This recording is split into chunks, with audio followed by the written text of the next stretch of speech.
दा बेफोरो माने मोनसे जुस आरोखि बे रागानि खेथ्रआव ओंखारदों बेखौ आं दिनै माने मिडियानि सिगाङाव नोंथांमोननि सिगाङाव आं बुंबाय जे बे जेबो नङा बे मिसा खोथा आरो आंबो बे खोथाफोरखौ मालायनिफ्राय खोनानानैसो बुंदोंमोन। बिथाङा आंनो नै दासो आधा घन्टा एक घन्टानि सिगाङावनो फैसाखौ हरबाय आं 8थानि गेजेरावनो फैसाखौ बिदोंमोन दाखालि ससियेल मिडियायावबो। दा बिथाङा 8था जानायनि सिगांनो आंनो बे आंनि मोननांगौ फैसाखौ बिरबल गितानि थ्रुयै बिथाङा हरबाय। खुलुमबाय रायजो राजा नोंथांमोन। नोंथांमोना टाइटेल आरो थाम्बनेइलाव नुना एसेबो बुजिबाय जानांगौ। आङो भिडिअखौ हरावनो लाना फैनाय जालायबाय आपडेट्सखौ।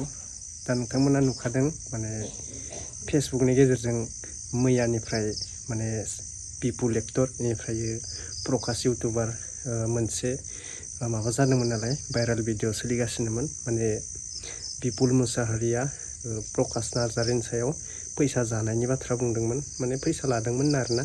दा बिपुल मुसाहारि माने आदैया माबा मोनसे भिडिअ हगारफिनबाय, बेनि सायावनो माने मिलायलायनानै भिडिअखौ होफिनबाय। नोंथांमोना नायबानो जाबाय आरोना, क्लिपाव नुखादो आरो फुल भिडिअखौ नैबे बिथांनि गेजेरजोंनो मिथिगोन नोंथांमोना खुगानि रावजों मामोन। माने मियानिफ्रायनो नोंथांमोना नुखादोंमोन जाथायखौ। माने मियानि नुनायफ्रासो बुजि मोनगोन, मानो होनोबा नोंथांमोना मा जानायमोन जाथाया। आं भिडिअ अलरेडि होखाना दोनदो, थांनानै चेनेलाव नायनो हागोन, बेयाव होमबासो बुजिगोन नालाय। दा आरो नोंथांमोना नायखादोंबा दा नै बिपुल मुसाहारिया मोनसे भिडिअ लानानै फैलायबाय, बे भिडिअखौ नोंथांमोना नायलां।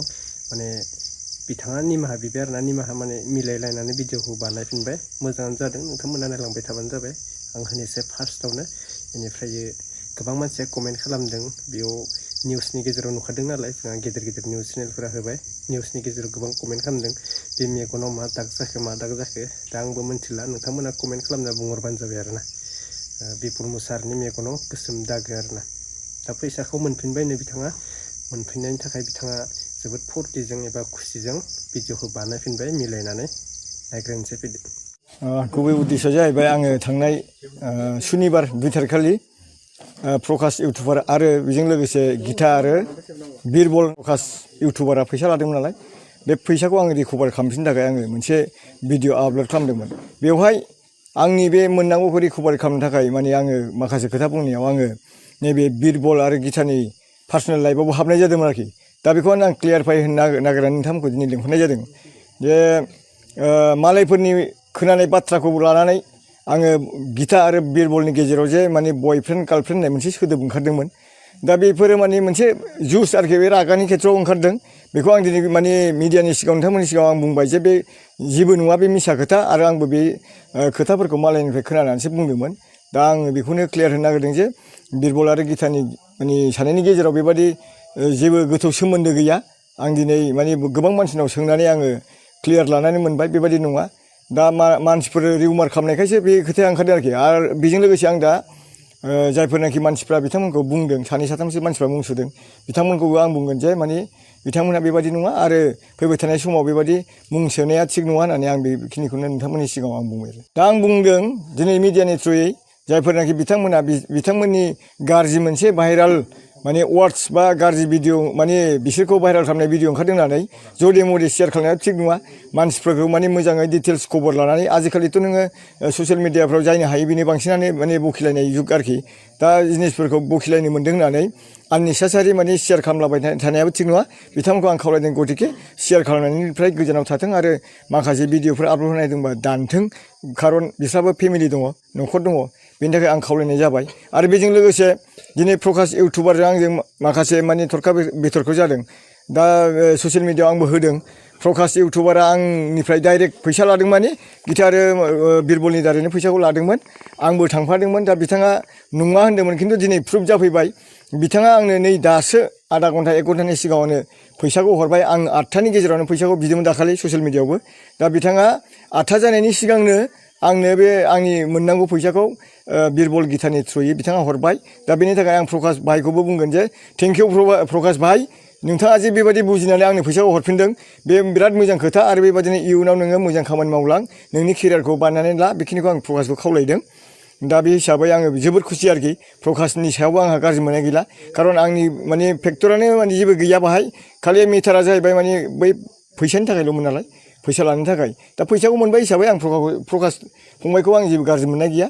बेखिनिखौनो आं नोंथांमोननि सिगाङाव बुंबाय आरो प्रकाश फंबाया फैबाय थानाय समाव आंनि सायाव जुदि उल्था बुजिदोंबा बे गावनि खोथा खिन्थु आंहा बावहाय जेबो गाज्रि मोननाय गैला फैसा मोनबाय बास जोब्बाय नङा होमबा फैसानि थाखायसो आं बे माने ससियेल मिडियायाव बे भिडिअखौ आपल'ड होनाय जादोंमोन दिनै दा 6थासो टाइम जाबाय जेनेबा आं फैसाखौ मोनबाय जोबोद खुसि आरोखि दा आङो प्रकाश फंबायखौ बुंहरबाय थेंक इउसै प्रकाश फंबाय आरो बेबायदिनो नोङो समाजनि रायजोनि नों मोजां खामानि मावलां बेखिनिखौ आं खावलायनानै फैदों प्रकाश इउटुबारा फैसा लादोंमोन नालाय बे फैसाखौ आङो रिकभार खालामफिननो थाखाय आङो मोनसे भिडिअ आपल'ड खालामदोंमोन बेवहाय आंनि बे मोननांगौखौ रिकभार खालामनो थाखाय माने आङो माखासे खोथा बुंनायाव आङो नैबे बिरबल आरो गितानि पार्सनेल लाइफआवबो हाबनाय जादोंमोन आरोखि दा बेखौ आं क्लियारफाइ होनो नागिरनानै नोंथांमोनखौ दिनै लिंहरनाय जादों जे मालायफोरनि खोनानाय बाथ्राखौ लानानै आङो गिता आरो बिरबलनि गेजेराव जे माने बयफ्रेन्ड गार्लफ्रेन्ड होननाय मोनसे सोदोब ओंखारदोंमोन दा बेफोरो माने मोनसे जुस आरोखि बे रागानि खेथ्रआव ओंखारदों बेखौ आं दिनै माने मिडियानि सिगाङाव नोंथांमोननि सिगाङाव आं बुंबाय जे बे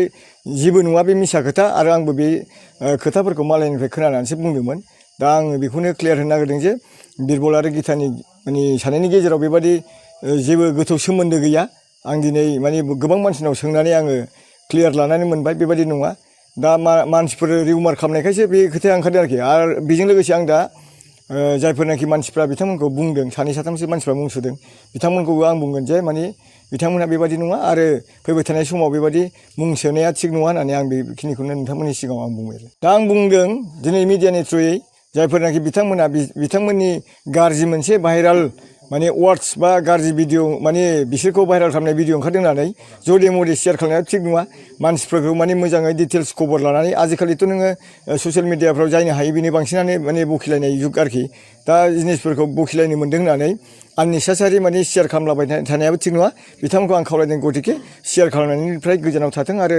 माखासे भिडिअफोर आपल'ड होनाय दंबा दानथों खारन बिस्राबो फेमिलि दङ न'खर दङ बेनि थाखाय आं खावलायनाय जाबाय आरो बेजों लोगोसे दिनै प्रकाश इउटुबारजों आंजों माखासे माने थरखा बिथरखौ जादों दा ससियेल मिडियाआव आंबो होदों प्रकाश इउटुबारा आंनिफ्राय डाइरेक्ट फैसा लादों माने गिता आरो बिरबलनि दारैनो फैसाखौ लादोंमोन आंबो थांफादोंमोन दा बिथाङा नङा होन्दोंमोन खिन्थु दिनै प्रुफ जाफैबाय बिथाङा आंनो नै दासो आधा घन्टा 1 घन्टानि सिगाङावनो फैसाखौ हरबाय आं 8थानि गेजेरावनो फैसाखौ बिदोंमोन दाखालि ससियेल मिडियाआवबो दा बिथाङा 8था जानायनि सिगांनो आंनो बे आंनि मोननांगौ फैसाखौ बिरबल गितानि थ्रुयै बिथाङा हरबाय दा बेनि थाखाय आं प्रकाश भाइखौबो बुंगोन जे थेंक इउ प्रकाश भाइ नोंथाङा जे बेबायदि बुजिनानै आंनो फैसाखौ हरफिनदों बे बिराद मोजां खोथा आरो बेबायदिनो इयुनाव नोङो मोजां खामानि मावलां नोंनि केरियारखौ बानायनानै ला बेखिनिखौ आं प्रकाशखौ खावलायदों दा बे हिसाबै आङो जोबोद खुसि आरोखि प्रकाशनि सायावबो आंहा गाज्रि मोननाय गैला खारन आंनि माने फेक्टरानो माने जेबो गैया बाहाय खालि मेटारा जाहैबाय माने बै फैसानि थाखायल'मोन नालाय फैसा लानो थाखाय दा फैसाखौ मोनबाय हिसाबै आं प्रकाश फंबायखौ आं जेबो गाज्रि मोननाय गैया बेखिनिखौनो आं नोंथांमोननि सिगाङाव बुंबाय आरो प्रकाश फंबाया फैबाय थानाय समाव आंनि सायाव जुदि उल्था बुजिदोंबा बे गावनि खोथा खिन्थु आंहा बावहाय जेबो गाज्रि मोननाय गैला फैसा मोनबाय बास जोब्बाय नङा होमबा फैसानि थाखायसो आं बे माने ससियेल मिडियाआव बे भिडिअखौ आपल'ड होनाय जादोंमोन दिनै दा 6थासो टाइम जाबाय जेनेबा आं फैसाखौ मोनबाय जोबोद खुसि आरोखि दा आङो प्रकाश फंबायखौ बुंहरबाय थेंक इउसै प्रकाश फंबाय आरो बेबायदिनो नोङो समाजनि रायजोनि नों मोजां खामानि मावलां बेखिनिखौ आं खावलायनानै फैदों अब्ला बेखिनियानोसै दिनैनि भिडिअआ माने नोंथांमोना फुल भिडिअखौ नायदोंबासो बुजि मोनबाय बिपुल मुसाहारिया माने मा बुंखो प्रकाश नार्जारिनि बागै बा बियो मोननैसो बाथ्रा बुंदोंमोन नालाय फैसा लानायनि माबानायनि मानजिनायनि बाथ्रा बुंदोंमोन दा बिपुल मुसाहारिया प्रकाशनि सायाव बेखौनो खेंफुरथि खालामना होबाय आरोना माने रावजों माने मिलायनानै भिडिअखौ मिडियानि गेजेरजों शेयार खालामना होबाय दा नोंथांमोना कमेन्ट खालामहरदो बिथांनि सोर सोर फेनमोन एबा बिथाङाथ' एक्टरमोन नालाय सासे बेनिफ्राय प्रकाशखौथ' गासैबो सिनायखायो बिथाङाबो सासे मुंदांखा इउटुबार दा प्रकाश बिथाङाथ' जेबो रिप्लाइ होआखै दा बिथां सानैजों गेजेरजों माने माबा मोनसे रायलायलायनानै मिलायफिनबाय आरोना दा बेनोसै नोंथांमोना बुजिलायदो आरोना गासैबो कमेन्ट खालामना बुंबाय थानांला बे गोसोम दागो मा जानाय बेफोरखौ आरो गारदो आरोना बाद दोनदो जि फैसा मोननो लागा एबा बर'जों बर' नांलाय खमलायबा बेसे बोरैबा जायो बेनिखायनो माने बेफोरबायदि मिलायफिनना थानायासो जोबोद गिदिर बाथ्रा जोबोद मोजां बाथ्रा आरोना दा बेनोसै भिडिअआ हर गेजेरावनो आपडेटखौ लानानै फैनाय जाबाय मानो होनबा नोंथांमोना नेबाय थादोंमोन नालाय बिनिनो आपडेटखौ मोनोबा होफिननानै दा होफिननाय जाबाय माने प्रकाश ब्रादाराथ' रिप्लाइ गैया बे बिपुल मुसाहारियासो माने भिडिअखौ होफिनबाय आरोना दा बेनोसै नेक्स्ट आपडेटआव लोगो मोनगोन बाय बाय